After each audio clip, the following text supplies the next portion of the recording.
नमस्कार, जय माता दी। मैं महेंद्र शास्त्री फिर हाजिर हुआ हूँ आपके सामने 5वें दिन के नवरात्रि के विषय में जानकारी लेकर के। और हम बात करेंगे माता के स्वरूप का। 5वां नवरात्रा माता स्कंद माता का। हमने उनके स्वरूप के बारे में, इनका नाम स्कंद माता क्यों पड़ा इस बारे में, और इनका पूजन कैसे करना चाहिए, इन सारी जानकारियां हम आपसे साझा करेंगे। तो आप देखते रहिए हॉट न्यूज़ इंडिया और धर्म के बारे में जानकारी लेते रहिए। धर्मो रक्षित रक्षिता, हम धर्म के बारे में जानकारी लेंगे तो धर्म की रक्षा होगी। आइए सबसे पहले माता को प्रणाम करते हैं। ओम सर्वमंगल मांगल्ये शिवे सर्वार्थ साधिके शरण्ये त्र्यंबके गौरी नारायणी नमोस्तुते। या देवी सर्वभूतेषु स्कंदमातेति संस्थिता नमस्तस्यै नमस्तस्यै नमस्तस्यै नमो नमः। माता भगवती, आज 5वें दिन का नवरात्रा स्कंद माता का। हमने स्कंद माता के स्वरूप का ध्यान करना है। उनके सौम्य स्वरूप के दर्शन करते हुए मन में पवित्र भाव लाने हैं और माता भगवती से प्रार्थना करनी है, हे माँ आप भी हमारे कष्टों का हरण करें। माता स्कंद माता का जो नाम है वो सदानंद के नाम से पड़ा। भगवती माँ पराम्बा जगदम्बा स्कंद माता कार्तिकेय की माता है, जो जिन कार्तिकेय ने दुष्टों का संहार किया। कथा आती है कि माँ भगवती सती का देह परित्याग हो गया और भगवान शिव अकेले ही कैलाश पर्वत पर विराजमान हैं। इस तरफ बड़े बड़े दैत्यों ने, बड़े बड़े राक्षसों ने देवताओं पर आक्रमण कर दिया। तब देवता बड़े विचलित हुए और देवताओं ने जाकर के भगवान विष्णु से प्रार्थना की कि हे प्रभु, मुझे राक्षसों ने ग्रसित किया हुआ है, मेरी रक्षा करो। तब भगवान विष्णु कहने लगे, अरे देवताओं, इन सब के कारक तुम ही हो, क्योंकि जिस समय प्रजापति दक्ष ने यज्ञ किया था, उस यज्ञ में अगर तुम लोगों ने भगवान शिव का भाग दिला दिया होता तो माता सती अपना शरीर नहीं त्यागती, क्योंकि इन राक्षसों का मर्दन भगवान शिव के पुत्र के हाथों से होना है। तो अब हम कैसे कर सकते हैं? अब हम प्रार्थना करेंगे किससे? भगवान शिव से और माँ पार्वती से। माता का पहला नवरात्रा जो है वो शैलपुत्री के नाम से है। माता हिमालय के यहाँ जन्म लेती हैं। तब नारद मुनि जाकर के माता पार्वती से भगवान शिव का महत्व बताते हैं कि भगवान शिव ही एक ऐसे देव हैं जो समस्त संसार के संहारक भी है, पालक भी है, रक्षक हैं, आदि देव महादेव हैं। पार्वती को भगवान शिव की महिमा बताई और पार्वती की जन्म पत्री देखी तो बताया कि तुम्हें जो तुम्हारा वर है वो भगवान शिव ही हैं। तो पार्वती ने कहा कि हे नारद जी, वो शिव जी हमें कैसे प्राप्त होंगे? तब नारद जी ने कहा, बेटी आप मातृ स्वरूपा हैं, लेकिन अगर भगवान शिव को प्राप्त करना है तो आपको कठिन तपस्या करनी होगी। माता ने कहा, कोई बात नहीं नारद जी, आप तपस्या का विधान बताइए। बहुत कठिन तपस्या की है बंधुओं। माता ने जो तपस्या की है आज तक उनके बराबर कोई तपस्या कर नहीं सकता। कछु दिन भोजन बारी बतासा और कछु के दिवस कीन्हे उपवासा। भगवती ने कुछ समय तक तो जंगलों में कंदमूल फल खाए कुछ समय बाद में भगवती ने कंदमूल फल खाना छोड़ दिया और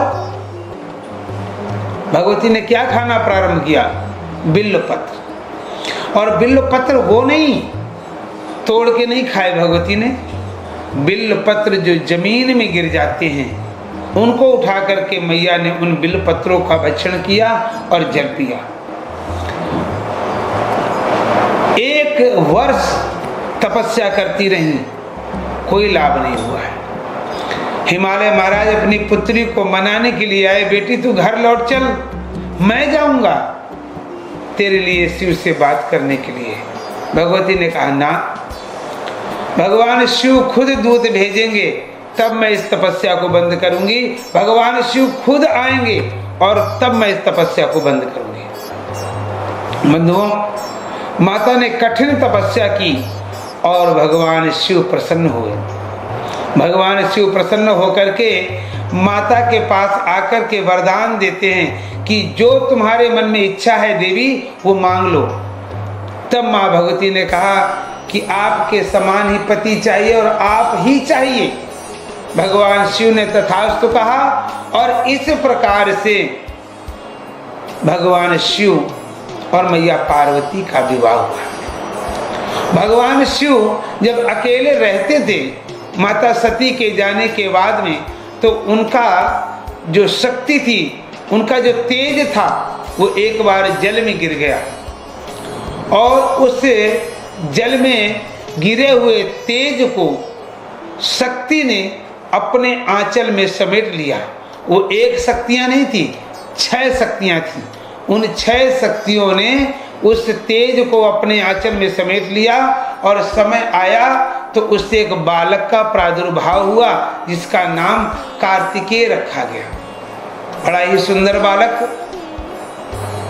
6 मुख इसलिए हुए कि 6 माताओं ने उनका पालन किया, उनका पोषण किया और तब से उनका नाम सदानंद पड़ा और सदानंद का लालन पालन माँ पार्वती ने किया।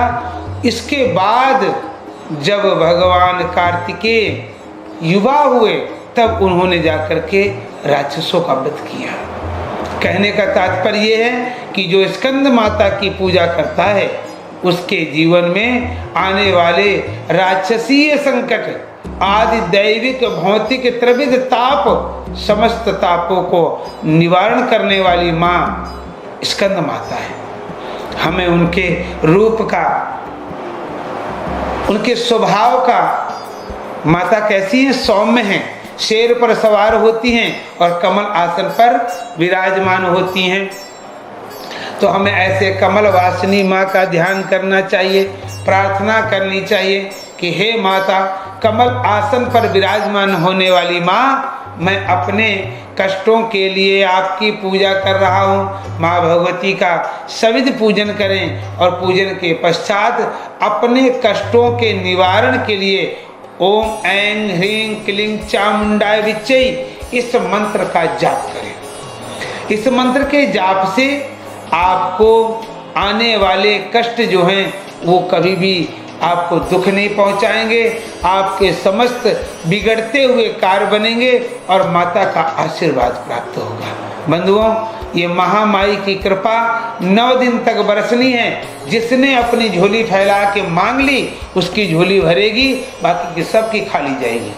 तो हमने माता रानी को प्रसन्न करना है, उनको मनाना है, उनका चिंतन करना है और प्रार्थना करनी है कि हे माँ, तुम हमारे कष्टों का निवारण करो।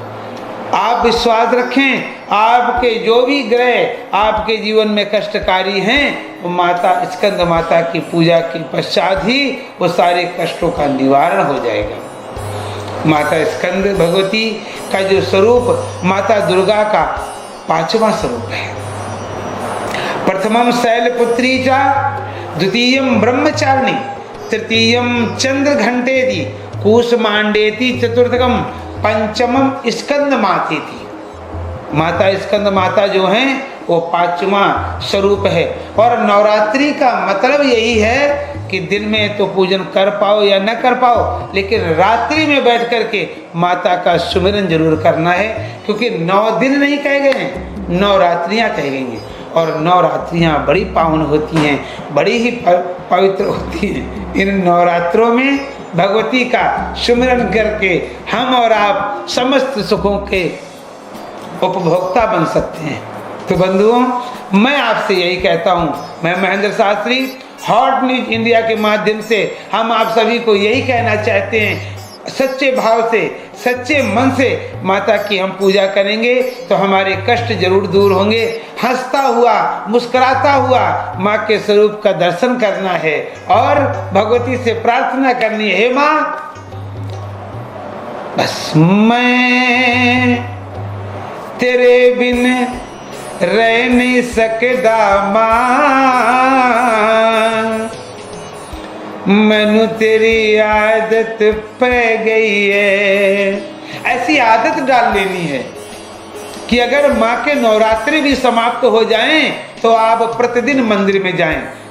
मैं जुदाइयां सह नहीं सकदा मां, मैनू तेरी आदत पै गई है। मैं तेरे बिन रह नहीं सकदा मां, मैनू तेरी आदत पै गई है। तो ये आदत जो है आपके कष्टों का निवारण करेगी। आप आदत बना लीजिए माँ के दर्शन का, माँ के भजन का, माँ के चिंतन का, माँ के पूजन का।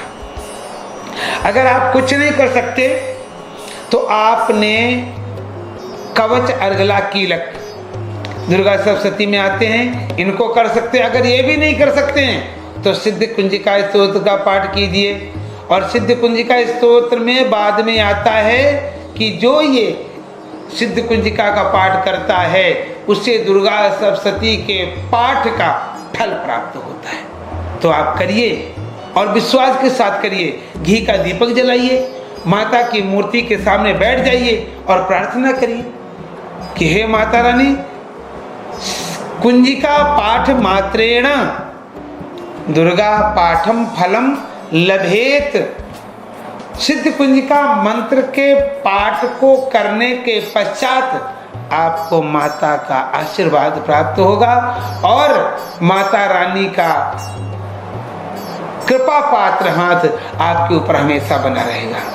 आपने माँ भगवती का सिद्ध कुंजिका स्तोत्र का पाठ करना है। बड़ा ही परम और बड़ा ही पवित्र पाठ है। इसके करने मात्र से संकट दूर हो जाते हैं। सो आप देखते रहिए हॉट न्यूज इंडिया और माँ भगवती का सुमिरन करते रहिए।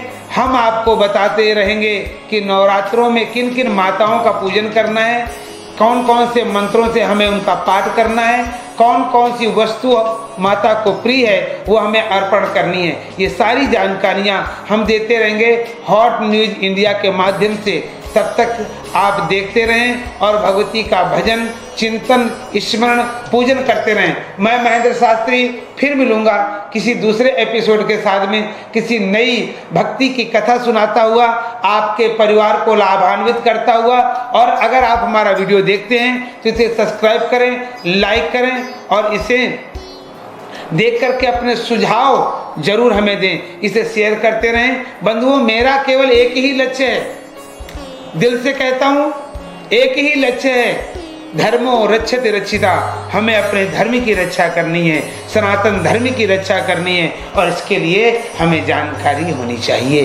सो जानकारी आप तक पहुंचा रहा है हॉट न्यूज इंडिया, जो आप हमें देख पा रहे हैं। इस चैनल के माध्यम से मैं महेंद्र शास्त्री आपसे फिर मुलाकात करूंगा किसी नए एपिसोड के साथ में। तब तक के लिए जय माता दी, जय माता दी, जय माता दी।